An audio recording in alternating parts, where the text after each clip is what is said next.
We are set, man. This is exciting. This is super exciting. So I have everything I feel like is finally yep, up to par. Thank you, love, for the words of choice. Um, I see you, Nikki. You hear me, Nick? You're coming through crystal clear on my end. How about Am me? I don't sound distorted or anything like that? You can still hear me? Yeah, absolutely. Awesome, man. So this is our second run of the Pocket Monsters podcast. My name is Cody. I also am on TikTok, and I stream on PokeRS. And then we have I'm Nick, also known as Nick Slabbage on most of the socials. I Nicky stream on Whatnot. Slavage. Yes, sir. And we finally are here, starting up the podcast. Like I said, this is the second trial run to make sure that everything's up to par. This is pretty exciting because it took us what 3, 4 days to kind of get this up and running. It took us, about 3 or 4 days to learn how to use OBS and with Yes, another sir. platform. So This is I'm so excited, dude, that we're actually doing this. we're doing it, bro. Podcast is up. You started 2 years ago, right? In the Pokemon realm. Yeah. Like I said yesterday, I'll rehash it a little bit. Yeah, Um, my fiance Gianna and I went to Comic Con in 2022, Comic just Con, which is a New place York I've Comic never been. Con. I had a coworker at work who said, "Listen, man, even it's a good time. You should go." So we went, and I had an absolute blast. Yeah, I'm sure. Um, and Yeah, kind of reignited my the collecting side of me, and obviously came right back to Pokemon cards You because said Collecticon. You mentioned how you've never seen so much money on a table before in your life. so Collecticon and Comic Con are the two big cons of the year as far as I'm Yeah, I'm concerned. sure. I'm And sure. Oh my God, man, the amount of people think of it as like it's child's play. It's not. The amount of money flying around at those events is staggering. I'm It really sure. I've only been to what 3 shows now, and what was that? Uh, Bridgewater show. what was that TCG show in New Jersey, and then the Yep. Bridgewater show, and the TCG show was definitely a notch up from the Woodbridge show, Oh yeah. and I couldn't believe, first of all, I can't like the community is freaking awesome, right? I never knew you could have that much fun at a Pokemon card show. But it's pretty unique on how many people actually show up. Parents, people of all ages, especially parents with their kids, and it's a huge event. And so when you talk about Collecticon, I can't. I kind of get a little bit of an understanding, but I still can't put it in perspective. Yeah, so I mean, the first Collecticon I went to was this past summer with our other buddy Joe, hence N and J. Sarge, Joey Sarge. Sarge, the Sarge. Um, and both of us were blown away. I mean, we dabbled in Whatnot, we dabbled in TikTok, eBay, but collecticons themselves are just something totally different. The amount of volume and money involved, it is Yeah. just staggering. Would you so would you so for like especially newcomers, because there's a lot of new people that are coming into this hobby, right? So and it could be very overwhelming. I know the first time was at the Woodbridge card show where I met you, and I walked in there.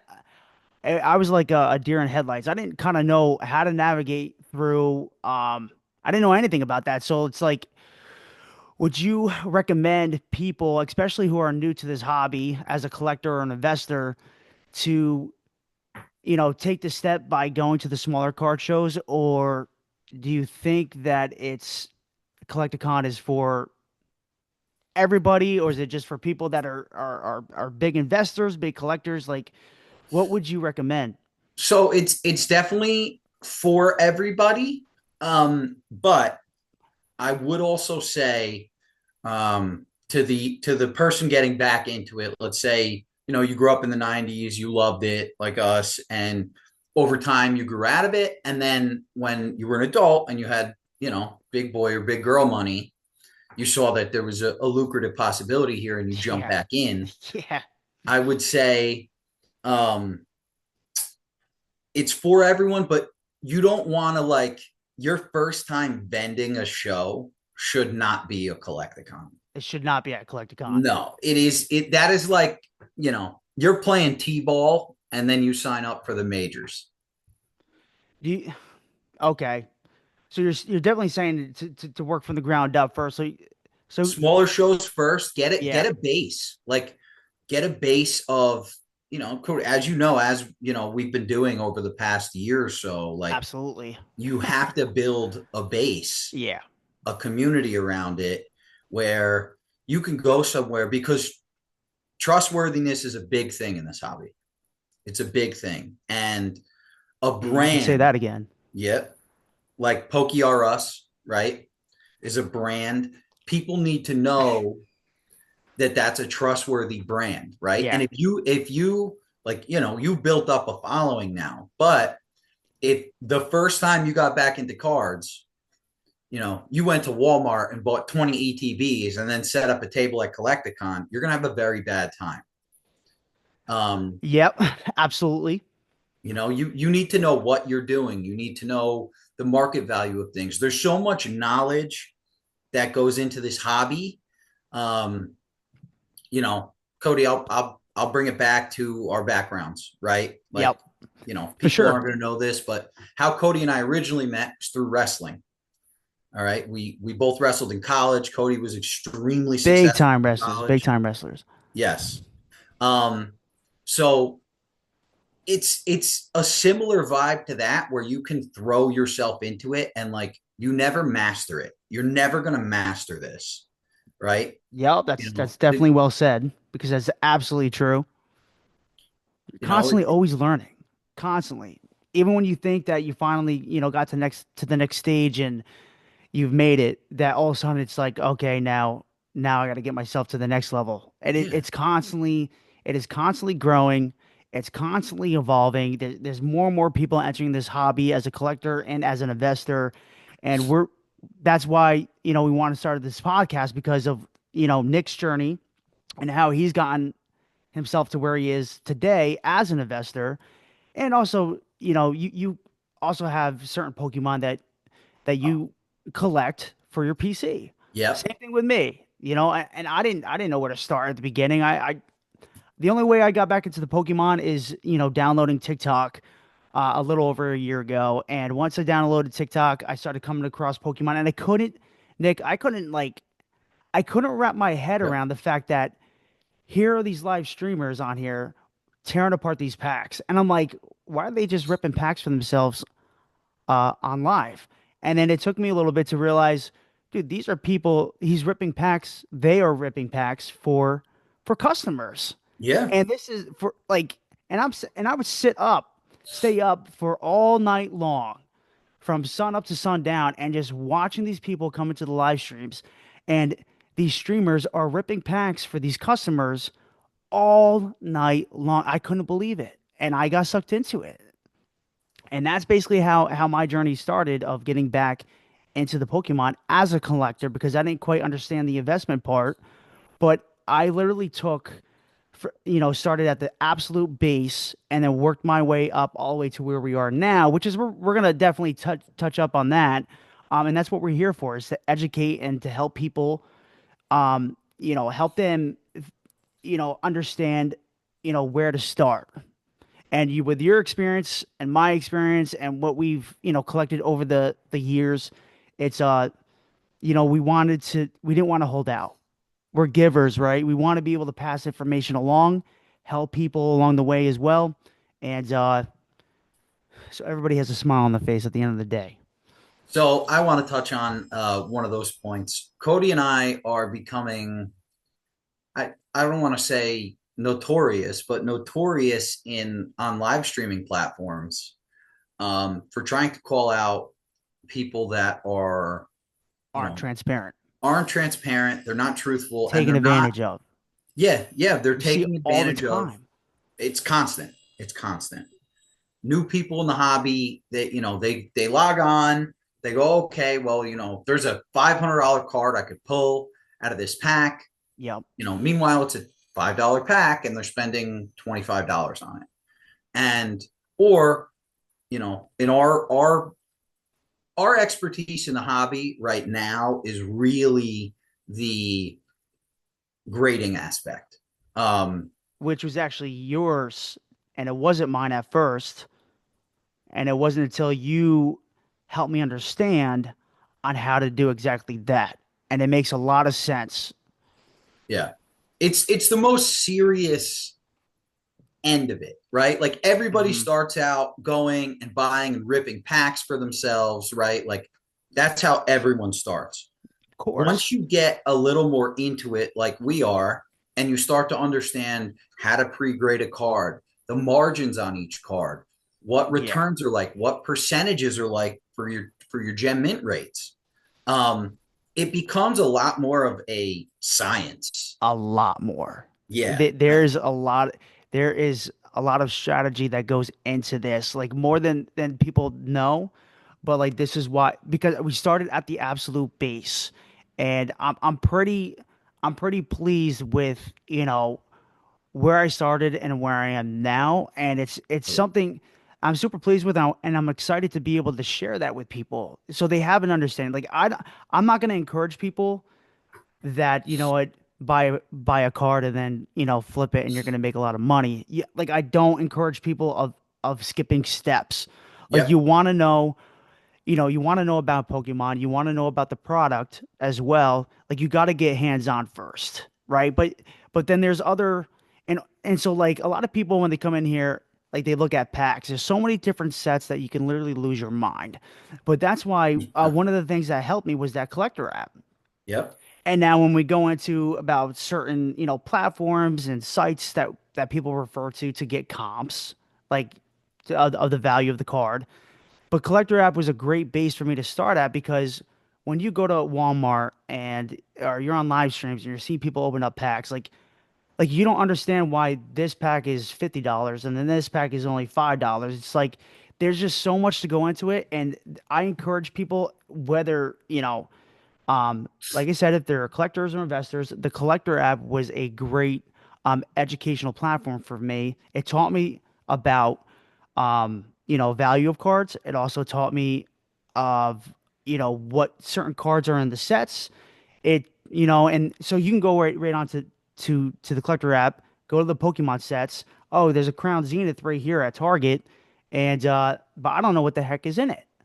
So I go to it, I go to the filters, I filter it high to low as far as value goes, and now I could see what the top chases in that set is. So now I know that, okay, if I'm spending, $6 on some packs of Crown Zenith, I know exactly what I'm going after. I know exactly what kind of value I can get from this set. Yeah. Blindly opening packs without having knowledge of the set is a super beginner mistake. That Yeah, listen, I'm not going to we've sit all here been and there. act like I didn't make that mistake. Everyone has made that mistake. Sure. What one point that you bring up that I'm totally on board with is you have to learn. There's nothing worse than going into a stream, okay, or walking up to a booth at a Collecticon or a TCG show, and the person selling you the cards has no idea what they're talking about. They're not invested in it. They Yes. don't know what they're doing. Yep. It's not a. It doesn't make you feel as a buyer trusting of that seller, Hmm. right? Because it's like you're peddling me these things, and you don't even know anything about them. You don't know if they're actually rare, if they're actually valuable. You Yes. know, um, for instance, grading, right? There are some cards with an 80% gem mint 10 rate. And then there's some cards with a 2% gem mint 10 Mm. rate. Yeah, see, this is what I'm saying. I mean, there's so much that goes into it, and I'm not even there yet, Nick. You know what I mean? I'm Neither am I. I mean, dude, Cody, like we were saying before, it is a constant. learning curve. Constant. Constant. Absolutely. And you have to almost do it because, or you end up getting, left with getting a bad buy. You know, I don't want bad buys. I got No, in a lot of bad buys over from buying singles on TikTok and whatnot, and I can't tell you yep. how many times I've taken a hit, and then a lot of people can relate. You can as I can well. relate. There's so many hits I have taken on raw cards. Raw cards, for those that don't know, is just the single, just the card itself. And when you talk about graded cards, they come into slabs. Nick is going to show you one right now. So, So we'll take a raw card and a slab, right? So raw card is obviously just the raw Pokemon card. The way you pull it from yeah. the pack, this one is sleeved, okay? But if you take it out of the sleeve, that's the raw Pokemon And card. that's like considered a penny sleeve right there, right? Yeah, that's a penny sleeve. That one came out of an ETB, but ETBs, elite trainer boxes. So if you guys hear people refer to ETBs or booster boxes, ETBs are elite trainer boxes. Those are boxes that you can find at Target, Walmart, etc. Booster boxes are typically going to be found at like collector stores, yep, not like your chain stores. LGS's, local And game so stores. like an ETB varies, like it comes with like 6 packs to 9 packs to 10 packs. Booster boxes typically in English come with they come with 36 packs. And Yeah. it's gonna be a little more pricey, but that's so when you hear terminologies as far as like ETB, that stands for Elite Trainer boxes. The point of buying the booster box is your price per pack is lower in the booster box than it is per the ETB. The Yeah. ETB has some extras in it, but the Are you investment guaranteed any hits? minded collector Yeah. is looking at price per pack. Um, Graded card. All right, this is the final product. This is what you're shooting for. That This is that's English, Nick? this is Japanese 151 Charizard. Okay. So guys, just so you know, I mean, we're really gonna go on. I mean, there's so much I've been going through, and Nick, definitely hold that thought. But so Nick's holding a Japanese one from the 151 set. 151, especially in English too, is a big set. It's a sought after set. They're going up in price. That Charizard is the number one chase card out of Yep. that set. Nick is holding a PSA 10 Japanese 151 Charizard. For those that don't know, and like I said, it can get a little overwhelming, but when they release sets, they come out in Japanese first before they come out with the English set. So that is a PSA 10 Japanese Charizard from the 151 set, which is a very, very nice card. One thing I want to point out, especially for anyone new, again, we're just like we started in the hobby. We are starting this podcast from the ground up. So, like, we want Yeah. people who know very little about the hobby to be able to come on here, watch our podcast, and learn a little bit. I am not, a little disclaimer here. I am not saying that no Pokemon cards in other languages other than Japanese or English are worth any money. But from Mhm. a larger point of view, you mainly stick to English and Japanese. Those are the two big selling languages. Obviously, Pokemon, is derived out of Japan, and then the United States is the biggest market. And s- So, and so like the reason why they do have, and sorry to cut you off, Nick, but go ahead. Japanese is cream of the crop. That is the OG, right? That is the set that came out first. Is in Japanese sets, but they do have Chinese Yep. versions. They have Korean versions out there, and typically people like to go to those sets is because they're cheaper, right? So Yep. if you can't afford some of the the top most valued cards in English sets or even in Japanese sets, that people would go to the Korean sets or the Chinese sets because you still have the opportunity to pull one of those big cards, but for a Yeah. fraction of the price. I mean, if you want to go, there's Thai, there's Spanish, there's French, there's Italian. Oh, I that's right. mean, That's right. there Yeah. there's just about every language you can think of. Yeah. The Pokemon Company is a global. It's the largest pop culture franchise in the world, and it's not close. We've done the research. It is far and away the largest IP on planet Earth. Yeah, Um, it's insane. yeah, And a lot of people don't know that, you think about Disney, right? The cream of the crop, top notch, above all else. But if you guys look at the trading card industry, Pokemon, right? The analytics that we looked at, absolutely. Pokemon compared to all the other trading card industries out there, it's not even close. It's not, Nope. I think you guys would be absolutely shocked on how big Pokemon really is. And then you would think it would be Disney, but it's not. It's actually Pokemon, it's Hello Kitty, Yep. and then it's Disney, right, Nick? Yep. Um, and Disney's broken up into a few different categories, but in the trading card world, right, which is what we're involved in, people there's really two sets of cards, right? There's sports cards and there's TCG cards. And Okay. TCG, just like, as what do you mean by that? TCG trading card games, Okay. Pokemon, Yu-Gi-Oh, Magic the Gathering, and just as a frame of reference there's obviously a lot of sports fans out there. We're sports fans, Yep. you I know. collected baseball cards when I was a kid. When we were Yep, wrestling tournaments, I yep, have I think he's from high school, my Derek Jeter high school card back there on the on my yep, Pokemon display. yep. I still like sports cards, but Yeah. for frame of reference, you would think baseball cards are the most popular cards to collect and grade. They're not. Um, Pokemon is actually more graded with PSA, Professional Sports Authenticator, which is the premier grading service. More Pokemon cards are graded than any other type of card worldwide ever Wow. used. Yeah. And for those that don't know, at PSA, when you guys hear like TCG is a training card um game. And when you hear about graded cards, right, the cream of the crop, and I know Nick from day one is PSA. Yes. There's CGC, which is another popular one, and then also Beckett, BGS. Um, PSA has been doing a lot within the community. They have partnered up with GameStop and they're making it super easy and convenient for people to take their cards that have just been sitting at their house, and then where you could just go to your local GameStop and they'll actually send your cards off to PSA. Also, eBay also partnered up with PSA as well. Like they're just doing so many things. They're doing pop-up locations now Yeah. where my first submission I went to actually Philadelphia. It was an expo. It was a card show down there. It was like an hour and 20 something minutes away.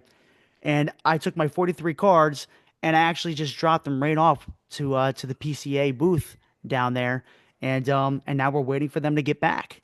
They're making it super easy for people, guys. And if you're here in New Jersey, they actually now have a drop-off location here in Jersey City.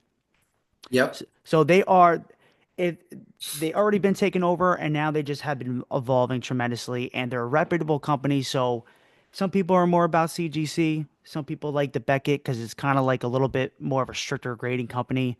But PSA is a standard at least for Nick and I and for many others. So the reason why I'm so drawn to PSA is one, they are the OG grading company, right? They've graded more cards than all of the others combined. Yeah. PSA has Yeah. graded more Pokemon cards, more sports memorabilia, or pop culture memorabilia than all of the other companies combined. Wow. That's pretty Um, impressive. yeah, I mean it's huge, man. PSA is a conglomerate. They have offices in the United States. They have offices in Japan. I believe they're putting one in the UK. Now PSA is actually based out of New Jersey originally. PSA has two headquarters. Okay. One of them's in New Jersey. The other one's in California. Okay. And so what? And then do they only just grade out in California or do they also grade here in New Jersey? No, they grade at both. I'm Okay. not exactly sure on which cards go to which, but they do grade at both facilities, and Okay. I believe they grade at their Japanese facility or their facility in Japan as well. Wow. How Because about obviously that? they're getting an influx of Japanese cards from Japan, Yeah.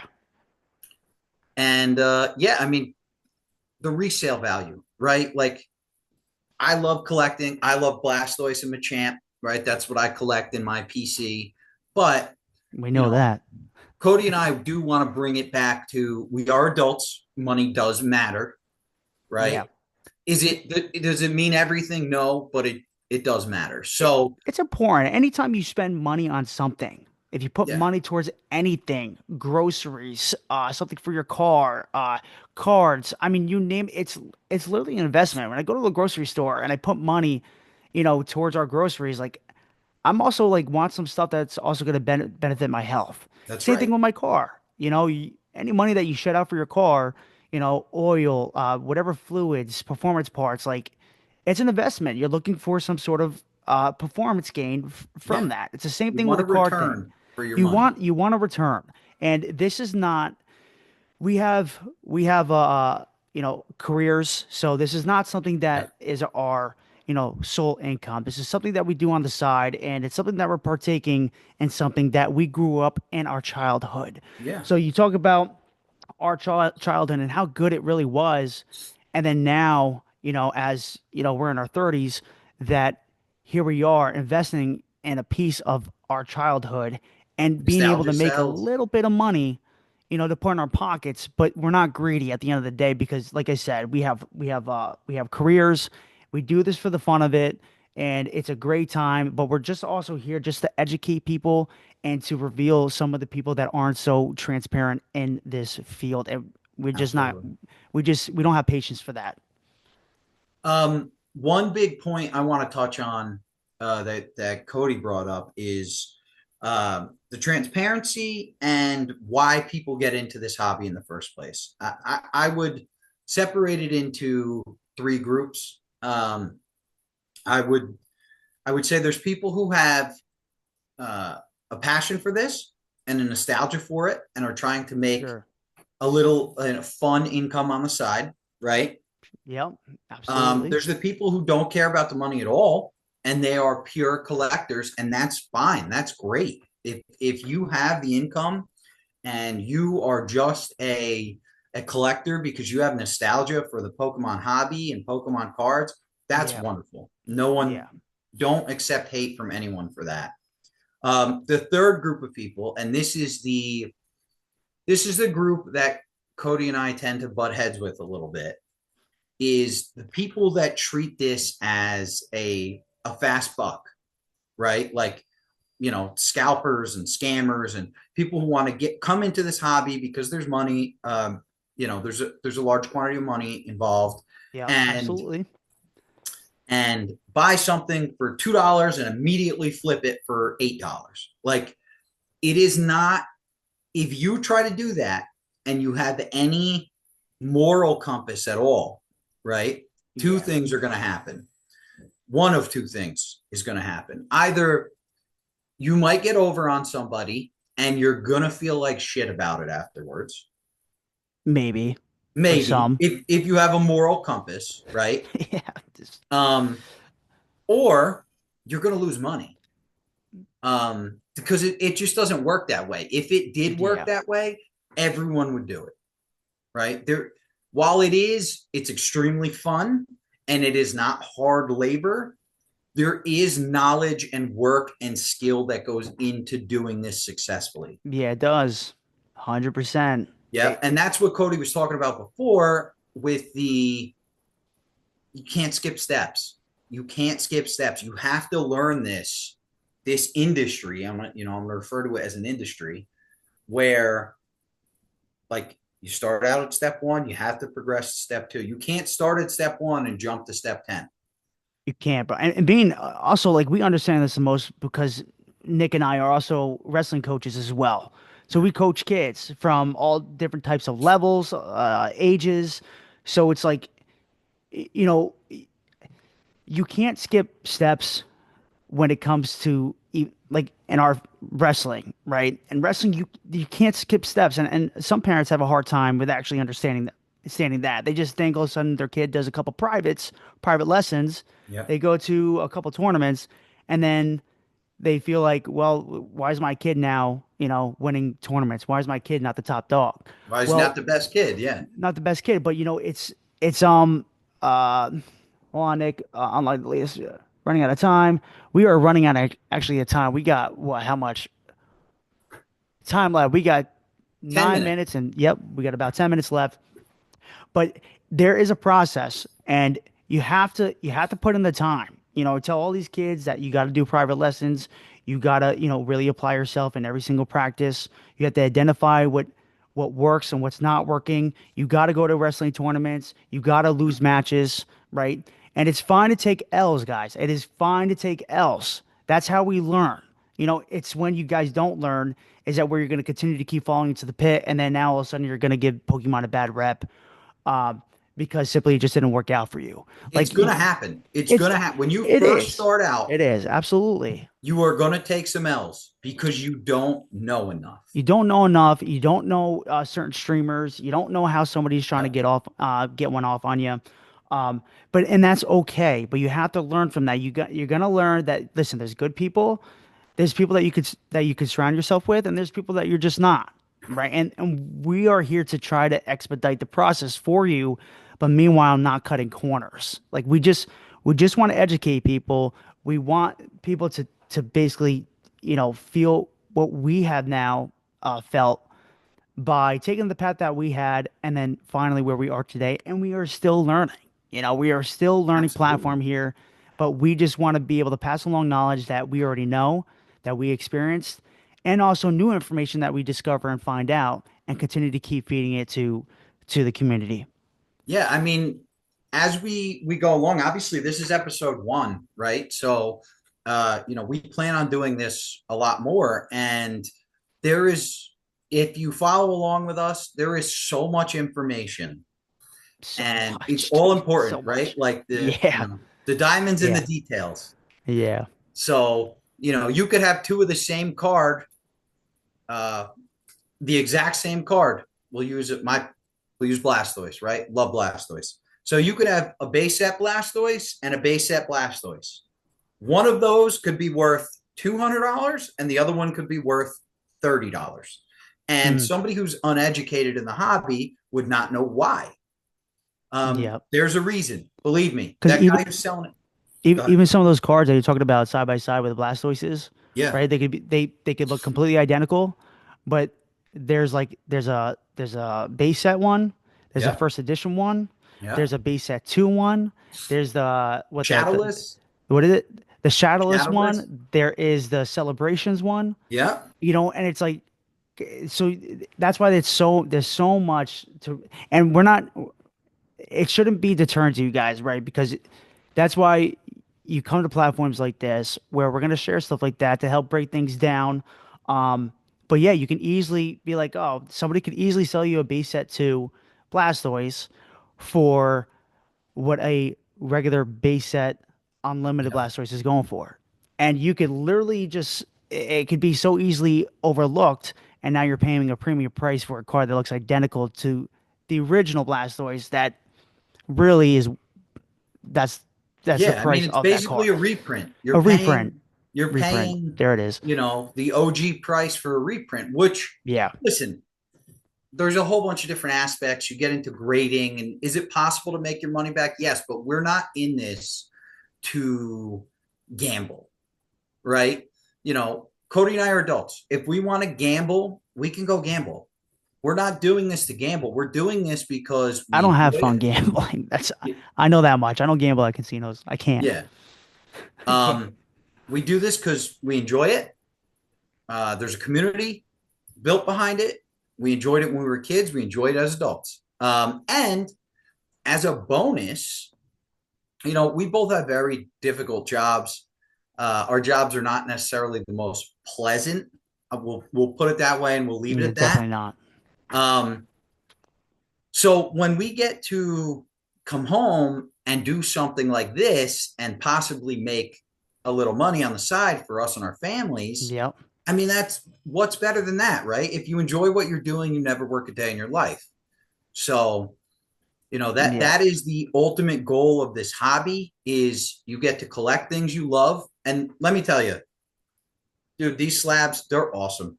They're awesome, man. Looking at them, when you hold them, Yeah. it's Especially a fantastic. slab. A slab Oh, form of the card is just, it's the grail.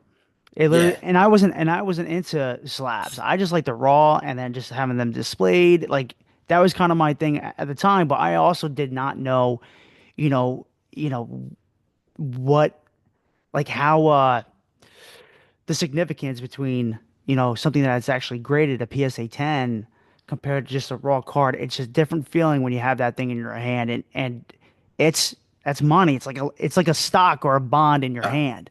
And the Yep. thing is about this hobby too, guys, is that when you really apply yourself, is that the skill sets that you can obtain by pursuing this, even as a collector, right? Because you still have to find cards, you still have to do your research on where to Yeah. get certain things, that if you also treat this as a little bit of an investment, is that this is going to, equip you with certain skill sets, whether it's applied in other areas, the stock market, car salesman, anything. This is going to give you some business skill sets, especially maybe you didn't go to college, or maybe they don't teach a whole lot about business in high school. This is going to equip you with a certain uh, skill sets that could be applied to other areas. Yeah. Negotiating skills. Negotiating skills, absolutely, I mean, it's absolutely. huge. Cody and I go to these shows, and again, we built some lines of communication with people at these shows, but a lot of times you're going into a deal cold. You don't know that person, Yeah, and it's up to yeah, you to either make the sale or make the purchase at a price that you want.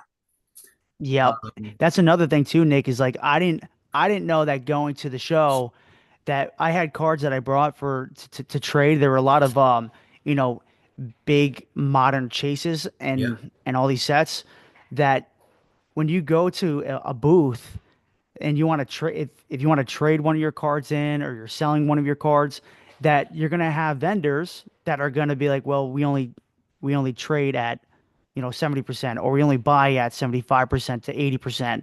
So you have to know that going into some of these card shows, and even collector stores too.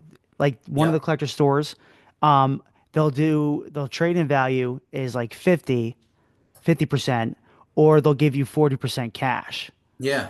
It's like it's very weird. So you guys just have to know that going into when you go to card shows and you want to trade or sell, just know that Yeah, you that can't, varies. for Cody and I, like, and this is something that we've discussed at length. And if you're a collector, there's nothing wrong with buying things at 100%, right? There isn't. If you're collecting it, it's for your PC. I get it, man. We Yep, all have those, like, you absolutely. know, I'm not going to sit here and pretend like, my PSA 10 Web Dark Blastoise, I did not pay full price for. I did, but that's because I wanted it. I Hmm. wasn't planning on trying to flip it. It was already graded, right? So I wanted it. I bought it, which is fine. But if you're in this, which I suspect most of the people that are going to be watching our podcast are going to be in this for at least, even if it's not to make profit, just to fund your actual collection, Yep. you're not going to want to buy at 100% and sell at 70. That's a recipe for disaster. So there's a lot Yep. of things to know as we get further into the episodes of this podcast, because we have a minute left. Hmm. Um, as we get further into the episodes of this podcast, we are going to get so far down the rabbit hole, and you guys, Yes, we are. by the time we're done, you're going to know a lot about the Pokemon card hobby. And what's a good deal and what's not a good deal, Yep. and giving you certain sites that you can go on, so you guys know whether or not it's worth buying or whether it's worth passing. That too. I'm So good with it. I think that was a Nick, fantastic that was conversation. absolutely fantastic. Like I said, this is literally our trial run number two, and I think that went very well. Obviously, we're just gonna come up with certain topics and be able to talk about that, but it's so hard just to stay on just one topic because there's so much to Yeah. talk about in this industry. So that was a great second run, man. I'm super pleased with that. So anything else you would like to add? I'm very happy